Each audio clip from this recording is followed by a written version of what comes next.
Welcome to Inspirational Journeys, everyone. My name is Ann Harrison, and today I have a special guest to talk about his new book that by the time you're hearing this should be out. He is in the process of working on getting it released. Welcome to the show, Rio Timberlane. Hi, Anne. When you mentioned that, I was just thinking about how valuable it might be to some of your listeners to understand the challenge I've had with typesetting. Right. I mean, I've done Amazon and I've heard of Ingram Spark, but I'm not sure how to work with typesetters and all that. But before we get started, talking about your story, the writing process, and what your book contains, why don't we start? And I'll open us up with a word of prayer. Heavenly Father, thank you so much for this day, Lord. Thank you so much for giving me this opportunity to talk to Rio. Lord, may our words bless the viewers and listeners today, and may you open their eyes and ears and hearts so that they can understand what the subject matter is about and and apply these concepts to their own lives. In Jesus' precious name, I pray, give us the words and the wisdom so that we may speak wisdom into the listeners. In Jesus' name, I pray. Amen. So, Rio, why don't you start by introducing yourself? Well, you've got my name down pretty well, Rio Timberlane. I'm a relationship scientist. I've spent about 20 years creating a framework of axioms for about the way humans relate to everything. And I haven't published anything, haven't done any kind of expose of the work, the research, until this book called The Joy of Lucid Love.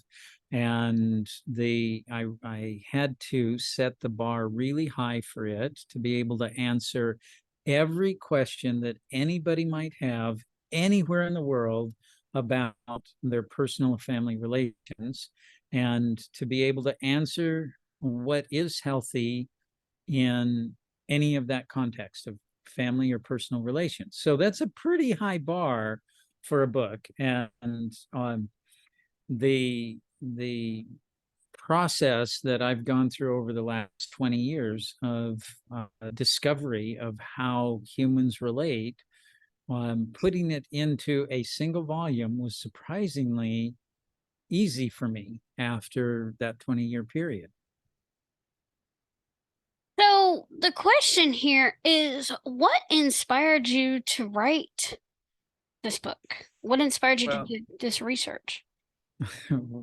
my it's everybody has tragedy in their life, and Right. my story is not so uncommon. My familial relationship, my spousal relationship, my marriage fell apart, and I was determined to understand what was healthy, what caused that to happen, and what was healthy that I wasn't doing, or the way I wasn't operating, that would be where I wanted to be if I ever got married again, if I ever went down that road again.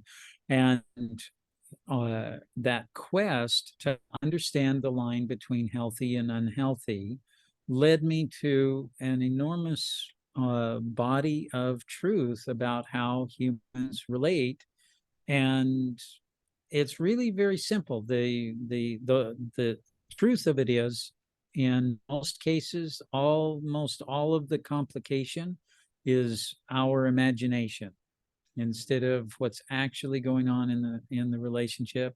We imagine that somebody's upset with us, or we imagine that we have to do something in order to fix their problem, and that makes it complicated.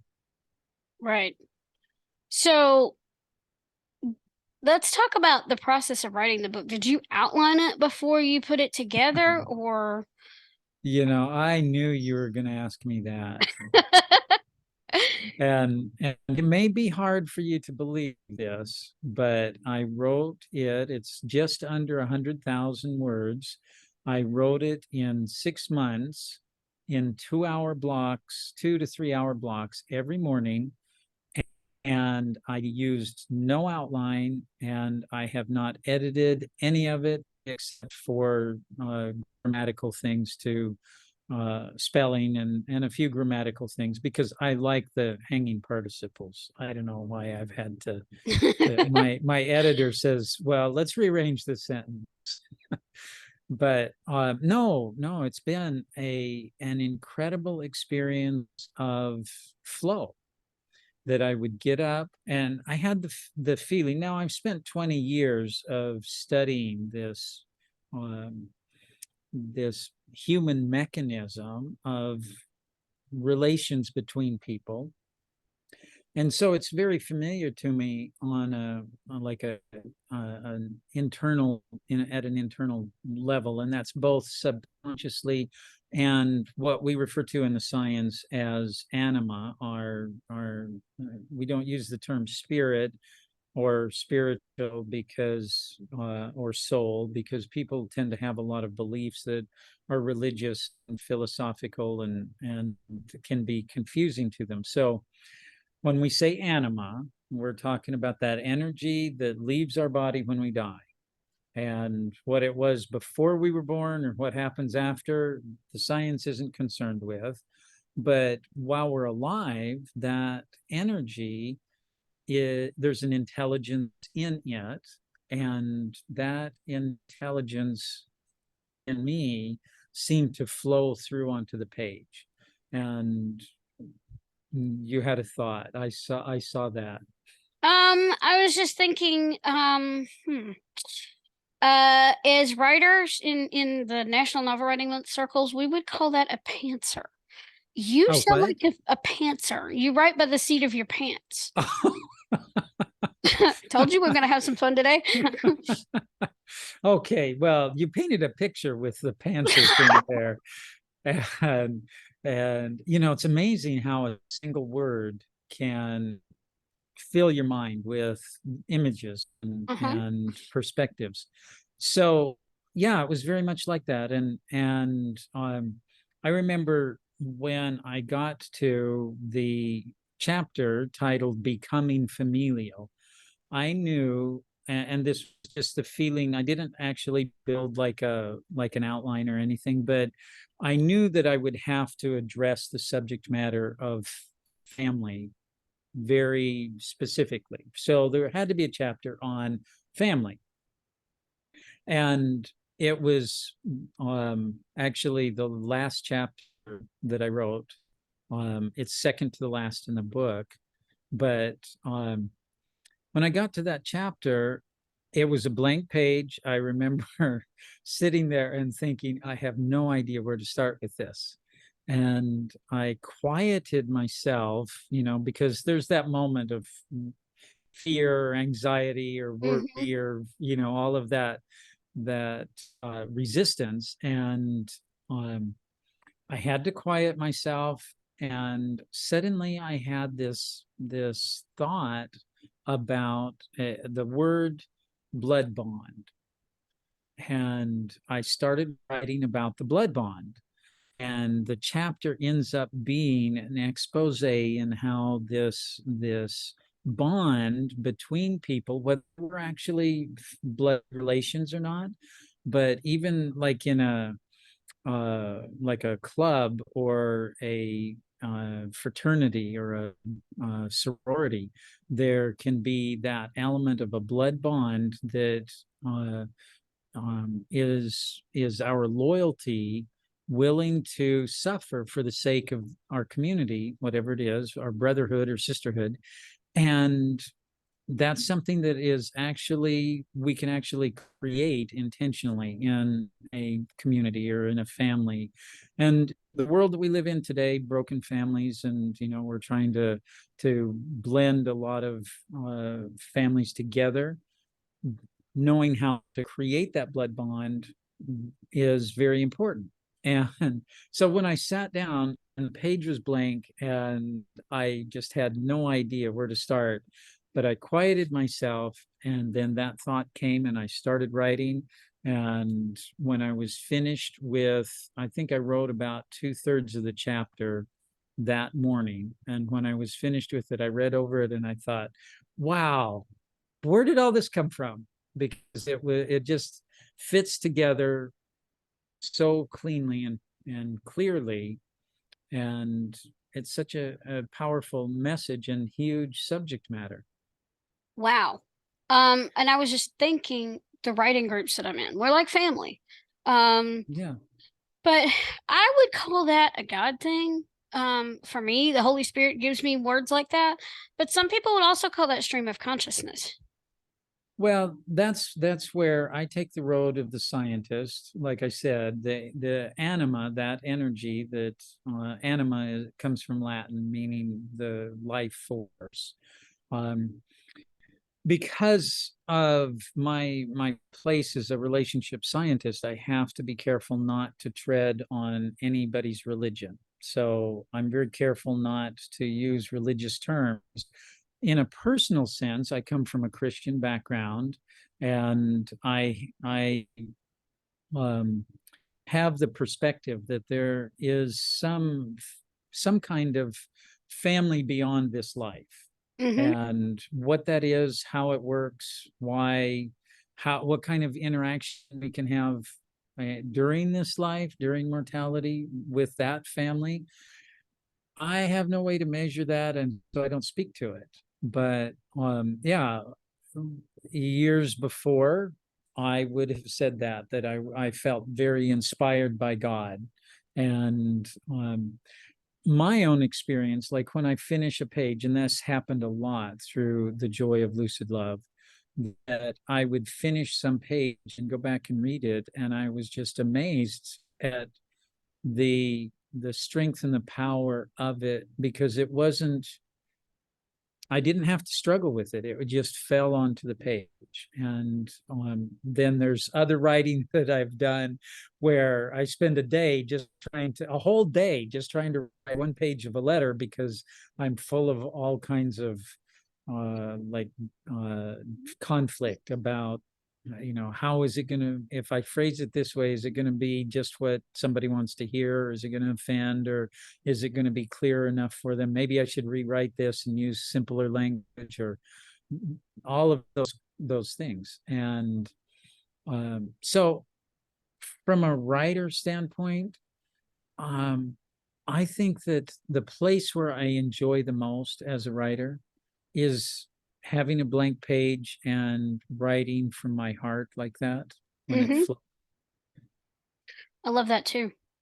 Because you think you're done and you find out you're not. Yeah, yeah. and Yep. and then you become like the one who's observing the story going on the page, and rather than having already conjured it all up and then putting it on the page.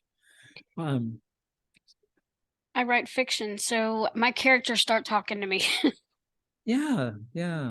And when you get into that, uh, whether it's fiction or fact, or Whatever. yeah, when you're in that moment of flow, it you feel alive. You're Mm-hmm. you're in that point of creation. One of I because I listened to a couple of your podcasts to kind of get a Mm-hmm. feel for who I would be speaking with in the audience. And one of them that I listened to, you were talking about the what do you call it, a pattern, because you Yeah, the like book to, pattern. Yeah. yeah, you like to crochet, or Yes, I do. Yes, I do. and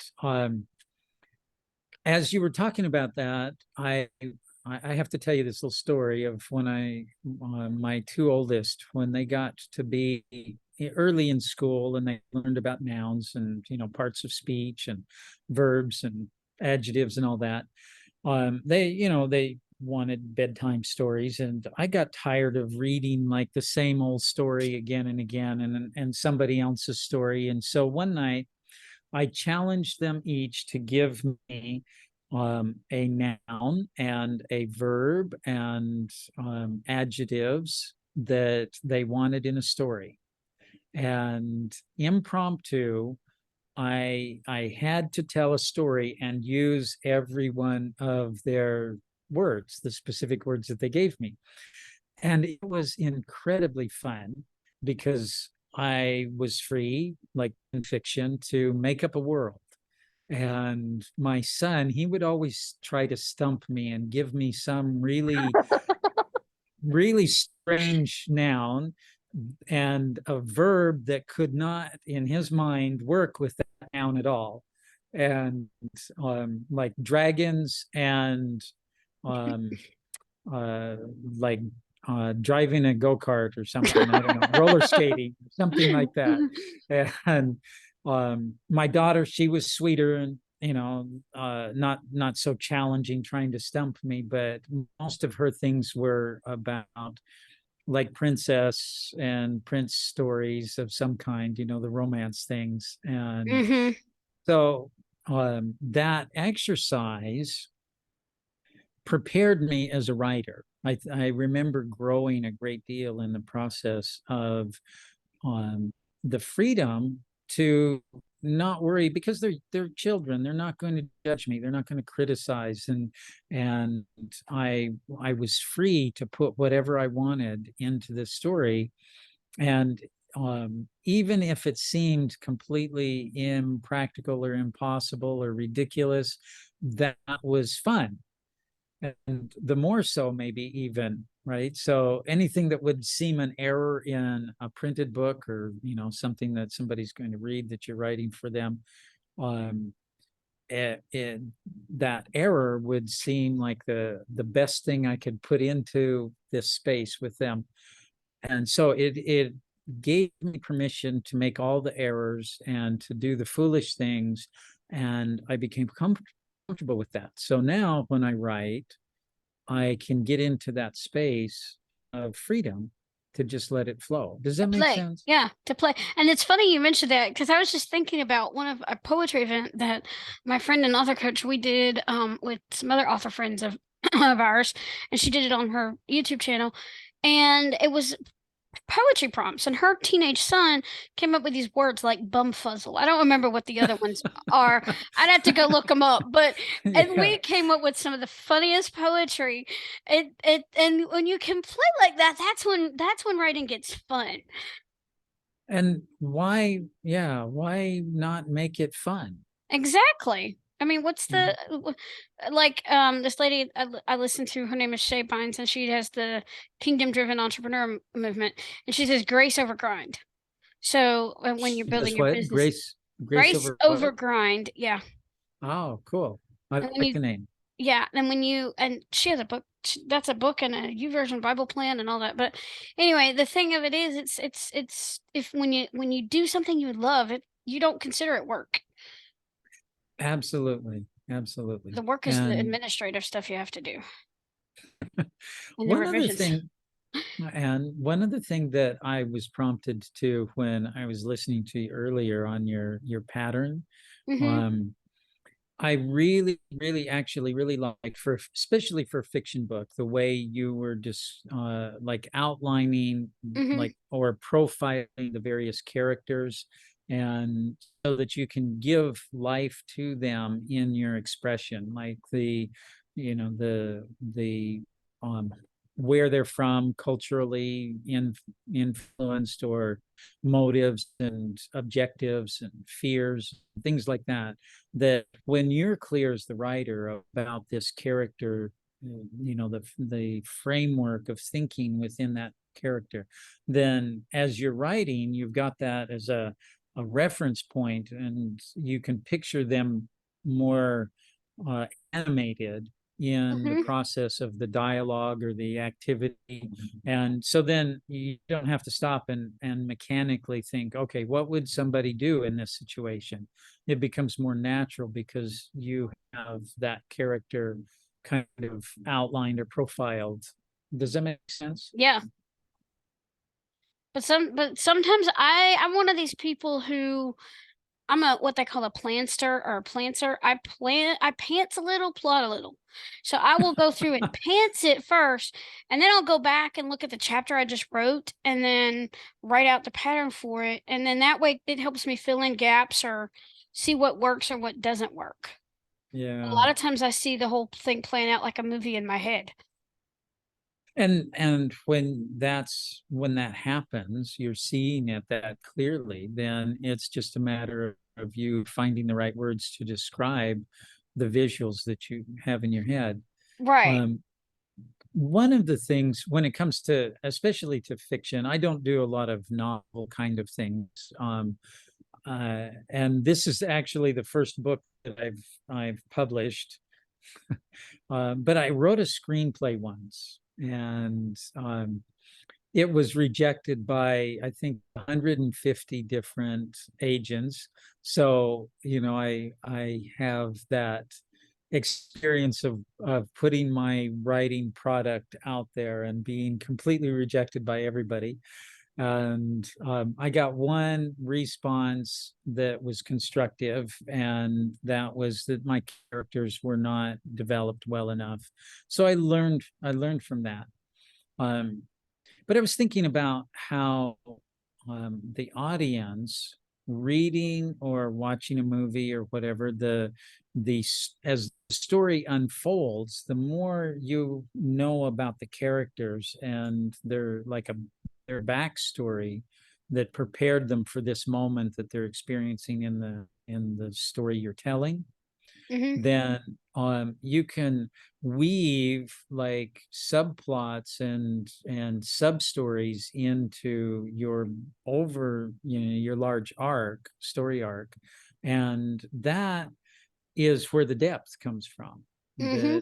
That that this character might not be in the main struggle of the main arc of the storyline for the book, but they have their own story arc going on where they might be struggling, or they might have just resolved it, and then they come in to the story arc at an inappropriate time with this energy of exuberance, and they're actually because of that exuberance, they they give contrast to the tragedy that's going on in your main arc. Does that make Right. sense? Yeah, it does. It really does. And and it's interesting that you point that out. And I was going to say, since your screenplay was rejected, why not try turning it into a novel? That gives you more room for the character development. Oh, absolutely. And the answer to that question is that I wrote the screenplay as a means of catharsis because of a painful thing in my life that I Hmm. needed to process those emotions and Yeah. clean that up. And so just writing that screenplay, um, it was my motive was to release that pain and suffering that was internal, and my end product was something that wasn't I didn't anticipate it being really worthy of produced as a movie, but I thought, well, maybe somebody would pick it up and like embellish it and whatever, go from there with the storyline. And so it was never an ambition, but kind of like an accidental product that, since I had it finished to the point where it was a complete story, I thought, well, why not put it out there and see what happens? And so that's probably why the rejection didn't hurt so much. Ah, okay. You just kind of testing the water, so to speak. Yeah, since I had it, I had healed emotionally, and that's my motive for writing it in the first place. Writing is a really good way to process emotions. Yes, I do. I journal all the time. Yeah. And so that was my motive. But then when I was finished, I had this complete story in the form of a screenplay.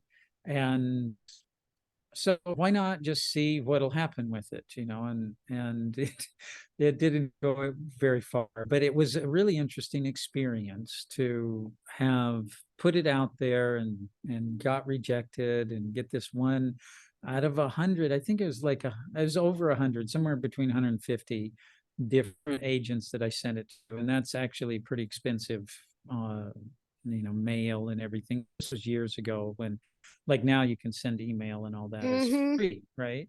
But Yep. used to have to put actual stamps on Yeah. things, actual printed pages, and so, but get back some constructive feedback that was really meaningful to me. Less than 1% of the agents actually gave me that, and so I think one of the things that's really valuable from our, like the community of writers, is to have those discussions with each other about our experience of rejection or acceptance and why it's important to us that somebody else approves. Because if what we write, if it is approved by us, if it is a how would you say it, a valid manifestation of what's in us to us, It's our why does it calling. matter if somebody else doesn't like it? Right, because and I'm a Christian myself, and that's why I say this is, you know, and I don't, but I'm gonna lay it like what's on my heart. This gives you not only if you're called to write, if that's your purpose, then there's an audience out there for you. I agree. I agree. And the finding that audience can't happen unless you put out the truth, unless you put Right. out quality of what you are. Mhm. Nobody can love the person that's hidden behind a charade of pretense. Right. So, do you have any tips or takeaways that you would like to leave the audience with?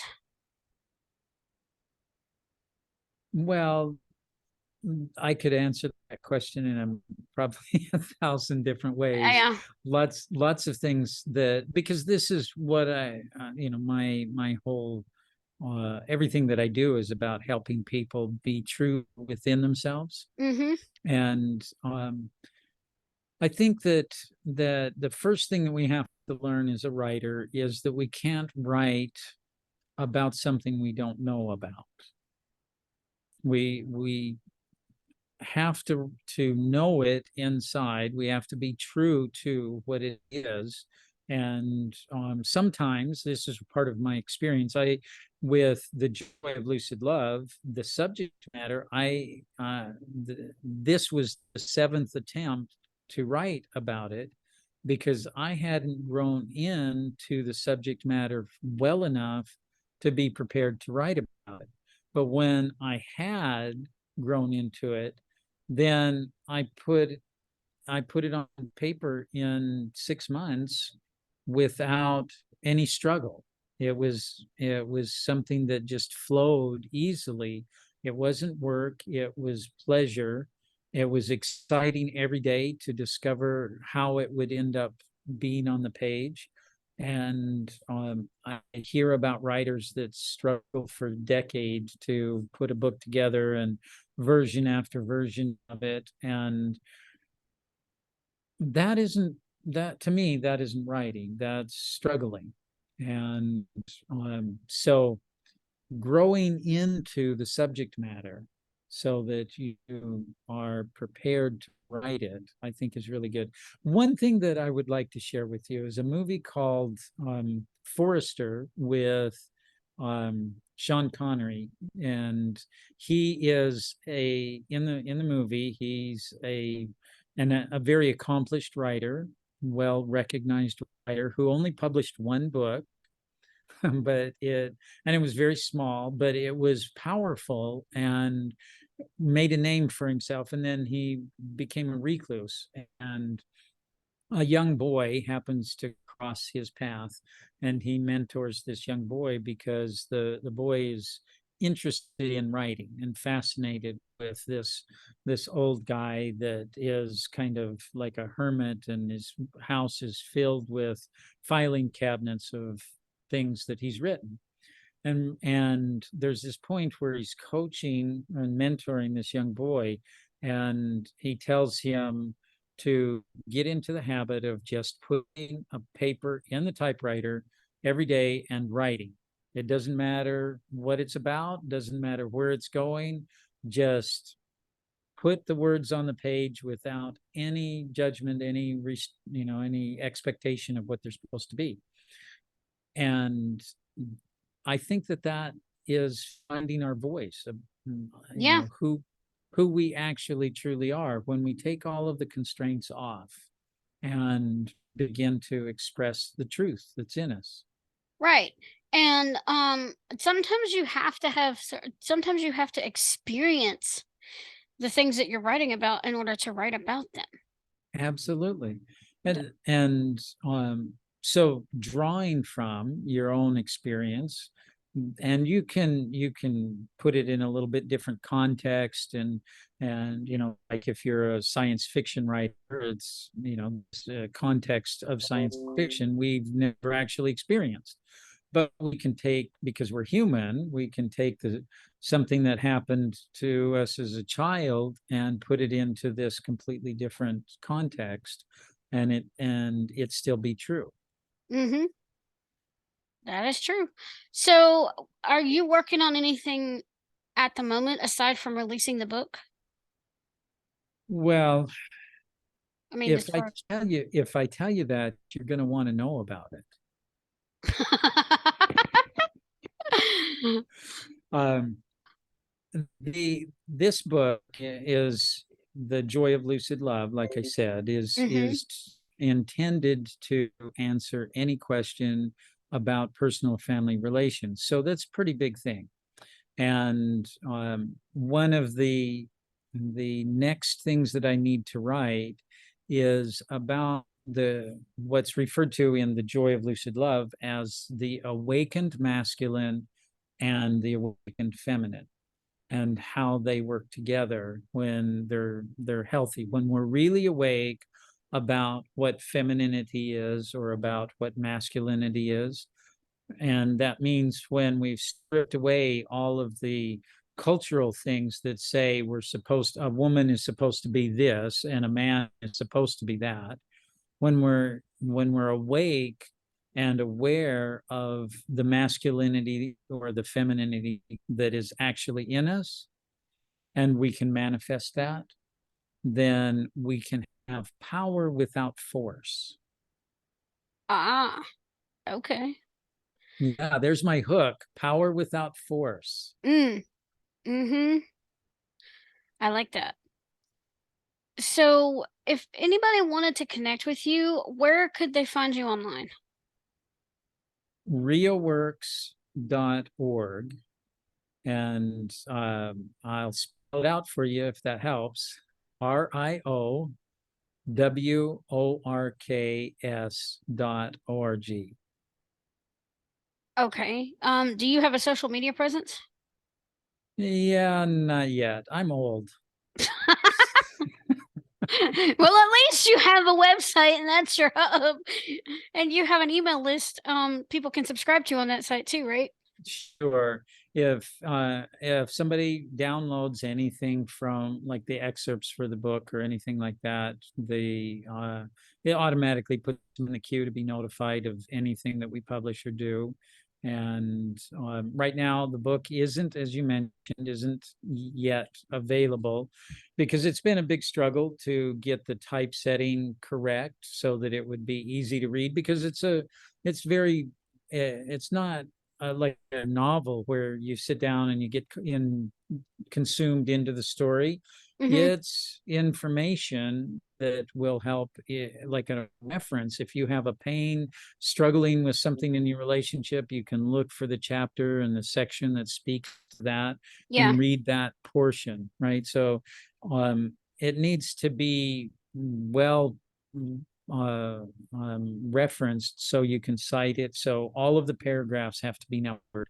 Finding a typesetter that could number the paragraphs like a Bible reference was really challenging for Oh, I me. bet. But But by the time this airs, the book will probably be out. I certainly hope so. Yeah. But if not, sign up for Rio's list, and you will get notified when the book does come out. Have you thought about putting it up for pre-order? Oh, well, yeah. Basically just download the excerpts, and I don't know what the difference would be. Pre-order, like somebody You buys could it put it first or like what? for no, well, we put it up on Amazon and somebody Yeah, pre-orders it, and then yeah. once you get the final project, and this is just an example, Amazon, Ingram Spark, wherever you're putting it, and then once you get the final product done, then you set a specific date by when you want the product to be done, like say 3 months, you want to do pre-order 3 months in advance, for example. You Uh-huh. set that particular date and the book is done, you put it up there by that before that date. Then when it drops into their Kindle or the mail of the shipment goes out, then they get charged for it. I see. So the system queues it all up, so it's Yeah. automatic, and I don't have to do anything. Right. Once you get the Ah, files uploaded to print it and get the print proofed and everything, then you can do pre-orders, and then people um can order it, can purchase, well, pre-order it, and then once it, like the ebook, once it drops into their Kindle library, for example, or on their Apple Books or wherever they get it, wherever you have it published, once it drops, that's when they get charged for it. so where were you 3 months ago when I needed to know that?